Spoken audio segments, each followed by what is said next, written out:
அனைவருக்கும் வணக்கம். நான் உங்கள் ராமச்சந்திரன். இது உங்கள் ராம்சன் அகாடமி. நண்பர்களே, டிஎன்பிசி பாருங்கள், நம்ம காலையில் சொன்னால் போல் நோட்டிஃபிகேஷனை ரிலீஸ் பண்ணிட்டாங்க. ஓகேங்களா? So group 2 and group 2A அந்த நோட்டிஃபிகேஷன் ரிலீஸ் ஆகிடுச்சிங்க. ஓகேங்களா? ஸோ இதுக்கான டீட்டெயில்ஸாக நம்ம லைட்டாக இந்த வீடியோவில் நம்ம பார்க்க போகிறோம். ஸோ வாங்க வீடியோக்குள்ளே போகலாம். ஸோ ஃபஸ்ட்டு பார்த்தா டிஎன்பிசி வேகமாக இருக்காங்கன்றது இது மூலமாக நம்மளுக்கு தெரிஞ்சு போச்சு. ஸோ டிஎன்பிசி என்ன பண்ணுறாங்க, ரொம்ப வேகமாக செயல்பட ஆரம்பிச்சிட்டாங்க. ஏன்னா பாருங்கள், குரூப் 4 எக்ஸாம் முடிஞ்சு ஒன் வீக் தான் ஆகுது. உடனே அடுத்த எக்ஸாமுக்கு என்ன பண்ணிட்டாங்க, கால்ஃபர் பண்ணிட்டாங்க. ஓகேங்களா? அப்போ இதே போல் அவங்க வேகமாக அடுத்தடுத்த செயல்பாடுகளுக்கு போக போகிறாங்க. ஒரு பக்கம் குரூப் 1, ஒரு பக்கம் இன்னும் எக்ஸாம் வரப்போகுது 1 or 2 வீக்ஸில். ஸோ அவங்க ப்ராசஸில் வேகமாக தான் இருக்காங்க. நம்ம படிக்க வேண்டிய வேலையை தாங்க நம்ம செய்யணும். சரிங்களா? சரிங்க. இப்போ நம்ம இதுக்கான முக்கிய அறிவுரைகள்லாம் பார்க்கலாம். இது எப்பவும் போல தான். ஸோ நம்ம என்ன பண்ணக்கூடாது, இணையதள முகவரியில் கேட்குற விஷயங்களை கரெக்டாக சொல்லணும். எதுவும் திருப்திகரமாக பூர்த்தி செய்யாமல் இருந்தால் நம்ம என்ன பண்ணணும், நம்மளோட அப்ளிகேஷன் நிராகரிச்சிருவாங்க. ஓகேங்களா? இதை தான் சொல்லியிருப்பாங்க. அடுத்து நாள் மற்றும் நேரம். ஸோ இதுதான் நம்மளுக்கு இப்போ முக்கியமானது. ஓகேங்களா? ஸோ அறிவிக்கை நாள் என்னைக்கு அப்படின்னு பார்த்தீங்கன்னா 20/6/2024 இன்றைக்கி தான். ஸோ என்றைக்கு கடைசி நாள் அப்படின்னா 19/7. ஓகேங்களா? ஸோ அடுத்த மாதம் 19ஆம் தேதி வரை என்ன பண்ணுறாங்க, கடைசி நாளாக இதை நியமிச்சிருக்காங்க. ஓகேங்களா? ஸோ விண்ணப்பதாரர் திருத்த சாளர காலம். ஸோ எதுனா உங்களோட அப்ளிகேஷனில் ப்ராப்ளம் இருக்குது, அப்ளிகேஷனில் என்ன நீங்கள் கரெக்ஷன் பண்ணணும் அப்படின்னா அதுக்கான டைம்ஸ் தந்திருக்காங்க பாருங்கள். திருத்த சாளர காலம் பார்த்தீங்கன்னா 24/7/2024 26/7/2024. அப்போ 3 நாட்கள் என்ன பண்ணுறாங்க, தராங்க. 24, 25, 26 சொல்லிட்டு 3 நாட்கள் நம்மளுக்கு கரெக்ஷன் பண்ணுறதுக்கு டைம் தராங்க. அதே போல் முதல்நிலை தேர்வு நடைபெறும் நாள் பாருங்கள், ப்ரிலிம்ஸ் எக்ஸாம் என்றைக்குன்னு சொல்லிட்டாங்க பாருங்கள், 14/9. அப்போ நோட்டிஃபிகேஷன் ரிலீஸ் பண்ணிட்டாங்க. கடைசி டேட்டு என்றைக்குன்னு சொல்லிட்டாங்க, எக்ஸாம் டேட்டு என்றைக்குன்னு சொல்லிட்டாங்க. 14/9/2024 முற்பகல் அன்றைக்கி என்ன பண்ணும், எக்ஸாம் நடைபெறும் அப்படின்னு சொல்லிட்டாங்க. ஸோ முதல்நிலை தேர்வு எப்போ ரிலீஸ் ஆகுதோ அதை பொறுத்து என்ன பண்ண முடியும், ஸோ அடுத்தடுத்து நம்ம மெயின்ஸ் எக்ஸாம்ஸாக அவங்களால சொல்ல முடியும். அதனால் அது அப்புறம் சொல்லிட்டாங்க. ஓகேங்களா? ஸோ எப்படி விண்ணப்பிக்கணும் அப்படின்றது ஸோ நம்மளுக்கு தெரியும். ஒன் டைம் ரிஜிஸ்ட்ரேஷன் ஐடி வச்சு தான் நம்ம விண்ணப்பிப்போம். அதே போல் பார்த்தோன்னா அந்த 3 நாட்கள் என்ன பண்ணுறாங்க, நம்மளுக்கு அந்த திருத்தர சாளர காலம் தராங்க. அது ஓகேங்களா? இது ரொம்ப முக்கியங்க. வனவர் பதவிக்கான விருப்பத்தினை தெரிவித்தல். தேர்வுகள் தமிழ்நாடு வனச்சார்நிலை பணி, தமிழ்நாடு வனத்தோட்டக் கழகம் ஆகியவற்றில் உள்ள வனவர் பதவிகளுக்கு கருதப்பட வேண்டுமெனில் அவர்கள் தமது விருப்பத்தினை இணைய வழி விண்ணப்பத்தில் பதிவு செய்வது கட்டாயமாகும். ஏனெனில் இப்பதிவுகளுக்கான தெரிவு முறையில் உடற்திறன் சோதனை. ஓகேங்களா? ஸோ என்ன பண்ணுறாங்க, நீங்கள் என்ட்ரன்ஸ் டெஸ்ட் நீங்கள் எழுதி ஆகணும். இதில் ஃபாரஸ்ட்டுக்காக. ஓகேங்களா? என்ன பண்ணுவாங்க, நம்ம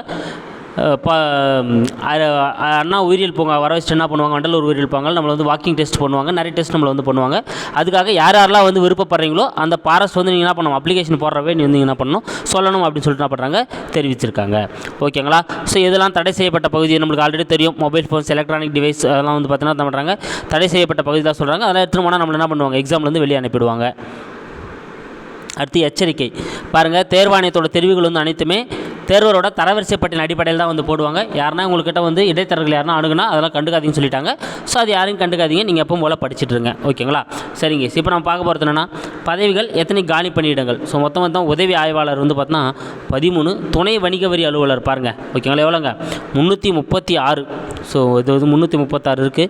இதே போல் பார்த்தீங்கன்னா நன்னடத்தையில் 1, இளநிலை மாற்றுத்திறனாளி அல்லாதவர் 2.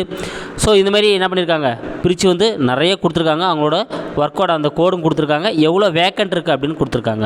ஓகேங்களா? ஸோ இதில் நம்ம எவ்வளோ பார்த்தோம், 336 வேக்கண்ட் துணை வணிக வரி அலுவலரில் நம்ம பார்த்தோம். கமர்ஷியல் டேக்ஸில் பார்த்தோம் இல்லைங்களா? அதேபோல் வனவரில் பாருங்கள், தமிழ்நாடு வன சார்நிலை பணியில் பார்த்தீங்கன்னா எவ்வளோங்க, 107. ஓகேங்களா? ஸோ 107 இருக்குங்க. ஓகேங்களா? அடுத்து வனவர் தமிழ்நாடு வனத்தோட்டக் கழகத்தில் அதில் பாருங்கள், அதில் ஒரு 7 போஸ்டிங் இருக்குங்க. அடுத்து வந்தோம் அப்படின்னா இது இங்கே எவ்வளோ இருக்குது மொத்தமாக, இதில் ஒரு 507. அடுத்து பார்க்கலாம் பாருங்கள், தொகுதி 2A பணிகள். ஸோ முதல்ல நம்ம பார்த்தது தொகுதி 2 பணிகள். ஸோ குரூப் 2 பணிகள் பார்த்தோம். இப்போ குரூப் 2A பணிகள் என்னென்ன கொடுத்துருக்காங்க அப்படின்னு பார்த்தீங்கன்னா, ஸோ இதில் மேலாண்மை இயக்குனரோட நேர்முக உதவியாளர் 1, முழுநேர விடுதி காப்பாளர் 1, முதுநிலை ஆய்வாளர். ஓகேங்களா? 497 பேர் பாருங்கள். இது ரொம்ப அதிகமாக இருக்குது இந்த கூட்டுறவு சொசைட்டியில். ஓகேங்களா? அடுத்து பாருங்கள், தணிக்கை ஆய்வாளர் 1. அடுத்து உதவி ஆய்வாளர். ஸோ பாருங்கள், உதவி ஆய்வாளர் ஒரு 273 அது இருக்குங்க. ஸோ எந்தெந்த ஏரியாக்கள் எவ்வளோ வேக்கண்ட் இருக்குது அப்படின்னு நம்மளுக்கு கொடுத்துருக்காங்க. ஸோ அதுக்கேற்றப்பல நீங்கள் என்ன பண்ணலாம், எந்த டிஸ்ட்ரிக்ட் லெவலில் இருக்குன்னு பார்த்து நீங்கள் அதுக்கேற்றப்பல இது பண்ணிக்கலாம். வருவாய் ஆய்வாளர்.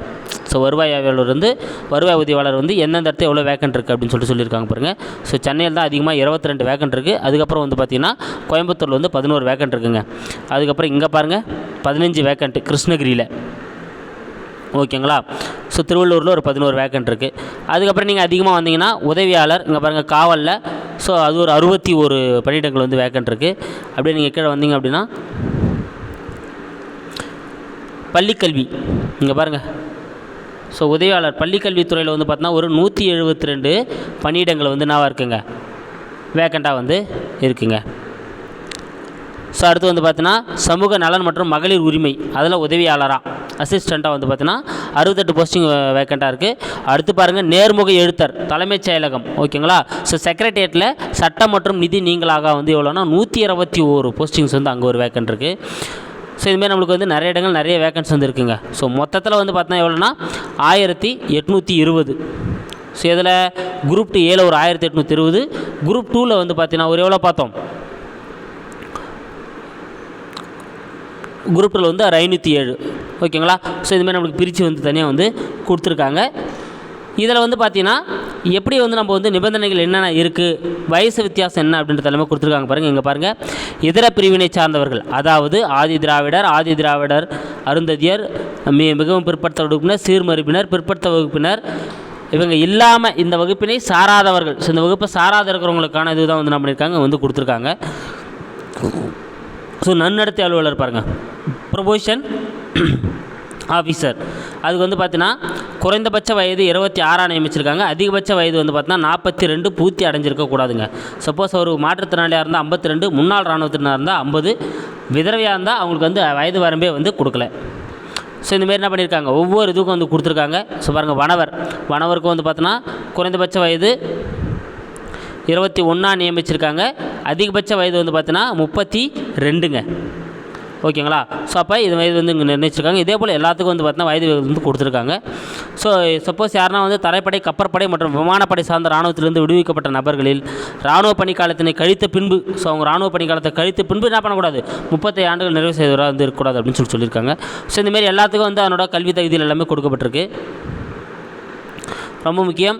ஸோ நீங்கள் அந்த வயது வித்தியாசங்கள்லாம் கரெக்டாக வந்து பார்த்து இது பண்ணிங்க. அது அடுத்து வந்து பார்த்தீங்கன்னா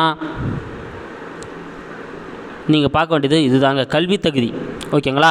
ஸோ மேக்ஸிமம் வந்து குரூப் 2 பொறுத்தவரை நம்மளுக்கு தெரியும் டிகிரி. ஸோ ஏதாவது ஒரு அங்கீகரித்த பல்கலைக்கழகத்தில் என்ன பண்ணணும், டிகிரி படிச்சிருக்கணும் அப்படின்னு சொல்கிறாங்க, ஓகேங்களா. ஸோ இதில் இங்கே பாருங்கள், துணை வணிக வரி அலுவலரில் இங்கே பாருங்கள் பீரியாரிட்டி தராங்க. ஸோ வணிகவியல் மற்றும் சட்டம் ஆகிய இரண்டிலும் பட்டம் பெற்றிருப்பதுடன் வரி சட்டத்தில் பட்டயம் தேர்ச்சி பெற்றவர்கள் இவங்களுக்கு வந்து ஃபஸ்ட்டு ப்ரியாரிட்டி தராங்க. அப்புறம் வணிகவியல் மற்றும் சட்டத்தில் பட்டம் பெற்றிருக்கும், வரி சட்டத்தில் பட்டயம் பெற்றிருக்கும் தேர்வர்கள். ஸோ இந்தமாதிரி என்ன பண்ணுறாங்க, ஆக மொத்தம் இந்த வணிகவியல் மற்றும் சட்டத்தில் பட்டம் பெற்றிருந்தால் அவங்களுக்கு வந்து இல்லை பீரியாரிட்டி வந்து கொண்டு வராங்க. ஸோ இது வந்து ஒரு சிறப்புங்க. மீதிலாம் நீங்கள் பார்க்க போனீங்கன்னா வந்து பார்த்தா உங்களுக்கு டிகிரி தான் வந்துட்டுருக்கும். ஸோ ஏதோ ஒரு டிகிரி வந்து என்ன பண்ணணும், படிச்சுருந்தா போதும் அப்படின்ற மாதிரி தான் சொல்லிட்டு வருவாங்க. ஸோ அப்படியே வந்தீங்க அப்படின்னா இங்கே இது தாங்க நீங்கள் கவனிக்கணும். மீதெல்லாம் டிகிரி தான் சொல்லியிருக்காங்க. இங்கே வனவரில் வந்தீங்க அப்படின்னா இங்கே பாருங்கள், ஏதேனும் ஒரு பாடத்தில், ஸோ கீழே என்னென்ன பாடம் கொடுத்துக்கிறாங்களோ அதில் ஏதோ ஒரு பாடம், அதாவது வேளாண்மை, கால்நடை வளர்ப்பு, தாவரவியல், வேதியியல், கணினி பயன்பாடு, கணினி அறிவியல், பொறியியல், சுற்றுச்சூழல் அறிவியல், வனவியல், நிலவியல், தோட்டக்கலை, கடல்சார் உயிரியல், கணிதவியல், இயற்பியல், புள்ளியியல், கால்நடை அறிவியல், வனவிலங்கு உயிரியல், விலங்கியல். ஸோ அப்போ இந்தமாரி பாடங்கள் படித்தவங்க மட்டும்தான் என்ன பண்ண முடியும் அப்படின்னா டிகிரி, அவங்க வந்து வனவர் தேர்வுக்கு வந்து என்ன பண்ணணும், அப்ளை பண்ணணும் அப்படின்னு சொல்கிறாங்க, ஓகேங்களா. ஸோ அப்போது இந்த டிகிரி படிச்சிருந்தா மட்டும்தான் நீங்கள் என்ன பண்ண முடியும், வனவர் போஸ்டிங் வந்து நீங்கள் என்ன பண்ண முடியும், அது பண்ணணும். மற்றவங்களாம் வந்து என்ன பண்ணலாம், ஏதோ ஒரு டிகிரி படிச்சிருந்தா போதும் அப்படின்ற பட்சத்தில் வந்து என்ன பண்ணியிருக்காங்க, சொல்லியிருக்காங்க, ஓகேங்களா.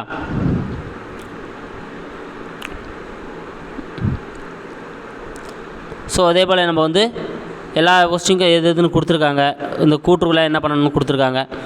இந்தமாரி வனவரை தவிர்த்து நீங்கள் வேறு என்ன பதவிகள் இருக்குது அப்படின்னா, ஸோ அது நன்னடத்தை அலுவலர் இருக்குது. அதுக்கு வந்து பார்வையோட தரம் எவ்வளோ வந்து நிர்ணயிச்சிருக்காங்க அப்படின்னா தரம் 1, உதவியாளராக இருந்தால் தரம் 2, அதுக்கப்புறம் மற்ற பதவியில் இருந்தால் தரம் 3 அப்படின்ற அளவில் என்ன பண்ணியிருக்காங்க, நியமிச்சிருக்காங்க.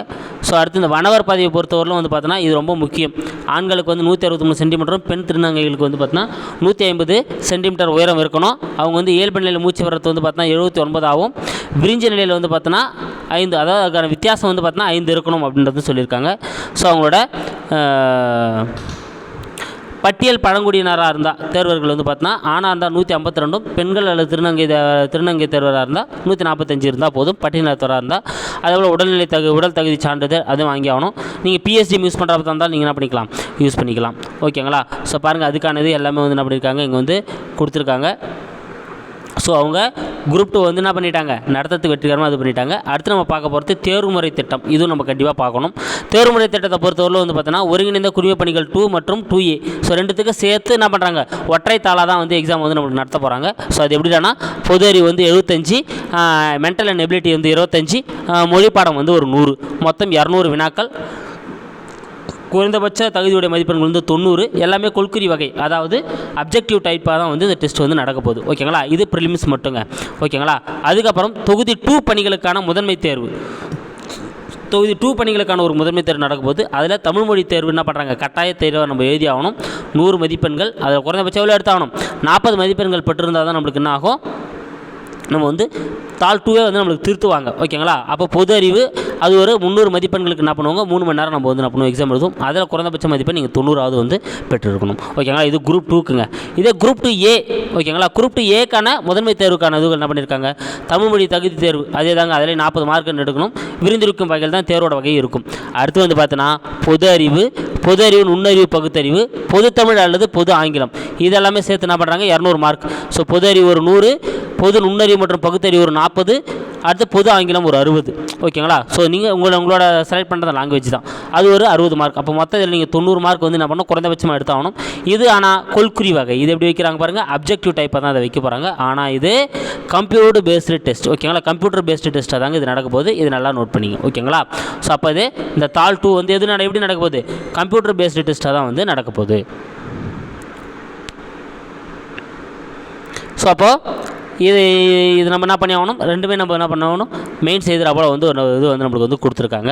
ஸோ அதுக்கப்புறம் பணி நியமன இடஒதுக்கீடுலாம் எப்படி இருக்கும், ஸோ எல்லாமே வந்து தகவல் பரிமாற்றம் எப்படி கொடுப்பாங்க, இது சார்ந்த வழக்குகள் எதுனா இருந்தால் நீங்கள் என்ன பண்ணணும், அதெல்லாம் முடிச்ச பிறகு தான் நாங்கள் வந்து இது பண்ணுவோம் அப்படின்னு சொல்லியிருக்காங்க.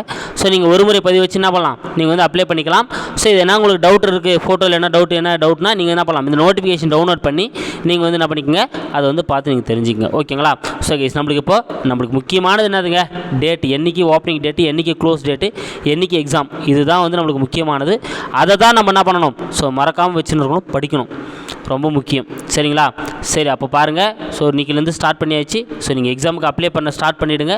அப்ளை பண்ணிவிட்டு ஸோ எக்ஸாமை நோக்கி படிக்க பாருங்கள். ஸோ குரூப் 2 கண்டிப்பாக என்ன பண்ண முடியும், எல்லாராலுமே கிளியர் பண்ண முடியும். ஸோ நல்லா படிங்க, தெளிவாக படிங்க. ஸோ நம்மளும் என்ன பண்ணுவோம், அதுக்கு உங்களுக்கு முழு சப்போர்ட் எவ்வளோ கொடுக்க முடியுமோ அதை நம்ம கொடுப்போம். ஓகேங்களா, ஸோ தேங்க்யூ கைஸ். அடுத்த வீடியோவில் நான் உங்களை சந்திக்கிறேன்.